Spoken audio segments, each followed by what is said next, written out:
हेमंत सोरेन की 5 दिन की रिमांड ईडी को मिली है। कोर्ट ने 5 दिन की रिमांड पर हेमंत सोरेन को भेजा है। इस वक्त ये बड़ी खबर आती हुई दोनों ओर से बहस पूरी होने के बाद पीएमएलए कोर्ट ने 5 दिन की रिमांड के आदेश दे दिए। अभी होटवार जेल में इस वक्त हेमंत सोरेन की मौजूदगी है और अब जो बड़ी जानकारी सामने आ रही है, 5 दिन की रिमांड मिली। हालांकि कोर्ट की तरफ से 5 दिन की रिमांड मिलने से पहले ये मांग जो है वो 10 दिन की जा रही थी, लेकिन ईडी को 5 दिन की रिमांड मिली है। यानी कि इन 5 दिनों में ईडी की टीम जो है हेमंत सोरेन से पूछताछ करती नजर आएगी। पीएमएलए कोर्ट की तरफ से रिमांड जरूर ईडी को मिल गई है। 5 दिन की ये रिमांड मिली है।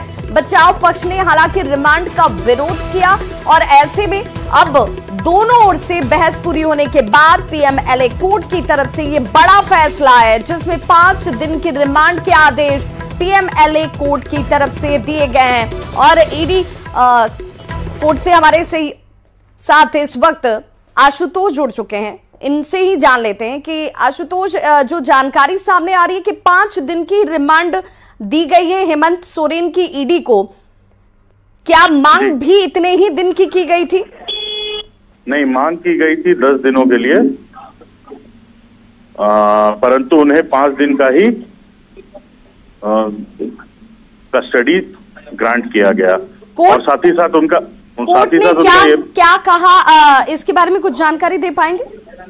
जी बिल्कुल दे पाऊंगा। कोर्ट में मांग रखा गया एडवोकेट राजीव रंजन के द्वारा कि इनको इनके घर पर जो है इंटरोगेशन करे ईडी, इनको घर पर बैठा के, ऐसा मांग किया गया, जो कि कोर्ट ने जाहिर सी बात है वो खारिज कर दिया और इनको जो है 10 दिन का जो मांगा था वो 5 दिन का ही ग्रांट किया है।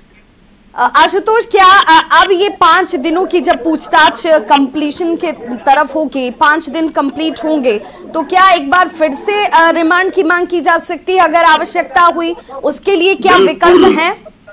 बिल्कुल, विकल्प ये है कि 2 वीक का PMLA prevention of money laundering act के तहत 14 दिन का जो है मांग रखा जा सकता है। तो 10 दिन तो रखा गया, उसमें से 5 मिला और आगे भी उनका ईडी के द्वारा मांगा जाएगा। दूसरे पक्ष की तरफ से विरोध की बात सामने आ रही है। विरोध के पीछे का आधार या ग्राउंड क्या दिया जा रहा था? दूसरे पक्ष के द्वारा विरोध का ग्राउंड यही दिया गया है कि लैंड से रिलेटेड कुछ जो स्कैम्स हैं और कुछ घोटाले से जो रिलेटेड जो स्कैम्स है इनका, जिसमें इन्होंने खुद को अपने आप खनन पट्टा में सम्मिलित पाया गया हेमंत सोरेन जी को, तो ये सब चीजों का इंटरोगेशन जो है आगे होना है और यही विरोध किया गया है अपोजिट पार्टी के द्वारा। कितनी परेशानी इस वक्त आप देख पा रहे हैं हेमंत सोरेन के लिए, क्योंकि अब जब इन 5 दिनों में पूछताछ होगी तो ईडी चाहेगी कि ज्यादा से ज्यादा जानकारी वो इकट्ठा कर पाए। ऐसे में हेमंत सोरेन के लिए किस तरह की दिक्कत आप देख रहे हैं? ये कहना मुश्किल है मैडम। अभी का दौर में कोई मुश्किलें नहीं होती हैं। जो भी इंटरोगेशन है, जो भी क्वेश्चंस पूछा जाएगा उनको सही जवाब देना है। मैं आपसे जानना चाहती हूँ, क्योंकि आपको कानूनी तरीके से जानकारी पूरी है, तो ऐसे में अगर ये 5 दिन की रिमांड पूरी होने के बाद आप जैसा बता रहे हैं कि 14 दिनों तक ये एक्सटेंशन हो सकता है, अगर जरूरत महसूस होती है तब, कोर्ट को ऐसा अगर कन्विंस कर पाते हैं, कोर्ट को भी ऐसा लगता है तब, लेकिन उसके बाद क्या होगा? जुडिशियल कस्टडी अगर 14 दिन का अगर पूरा करते हैं तो ईडी इनसे ज्यादा से ज्यादा इंटरोगेशन करके जो भी लैंड स्कैम्स है और जितनी भी चीजें हैं, इन सारी चीजों को निकालने का प्रयास करेगा। और निकालने के बाद अगर ईडी के पास जरूरत की चीजें आ जाती हैं तो फिर इन्हें जो है आगे जुडिशियल कस्टडी मतलब कि कारावास भेज दिया जाएगा। आशुतोष, चूंकि मैटर सुप्रीम कोर्ट भी गया था, सुप्रीम कोर्ट ने हालांकि सीधे तौर पर अब इसे सुनवाई से इनकार किया। उन्होंने कहा कि आप हाई कोर्ट जाइए। हाई कोर्ट में ही ये मामला पहले था, उसे विड्रॉ किया गया और सुप्रीम कोर्ट गए। फिर सुप्रीम कोर्ट की तरफ से ये कहना कि नहीं आप हाई कोर्ट जाइए, ये क्या टेक्निकलिटी है? मैम, टेक्निकलिटी है that you before going to supreme court the matter must be heard to the high court.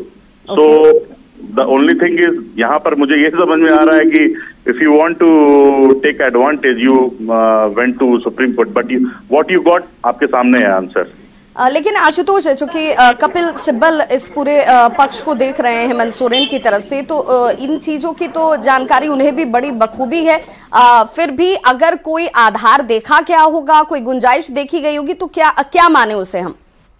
देखिए, ऐसा है कि आप केस सुप्रीम कोर्ट में जब रजिस्टर हो जाता है, ठीक है, रजिस्टर होने के बाद आप उसकी सुनवाई के लिए चले जाते हैं, right, this is the simple procedure. लेकिन जब कोर्ट बैठता है, कोर्ट के सामने जब बैठने के बाद चीजें जब सामने आती है कि हाँ भैया आपका किस बारे में रिट है, सुप्रीम कोर्ट में आप एसएलपी अपना लगाते हैं, तो आप जब पता चला सुप्रीम कोर्ट को कि हाँ दिस इज द रीजन, आप विदाउट हाई कोर्ट मेरे पास आए, तो सिंपली ही रिजेक्टेड इट। बहुत बहुत शुक्रिया आशुतोष इस तमाम जानकारी के लिए। तो सीधे तौर पर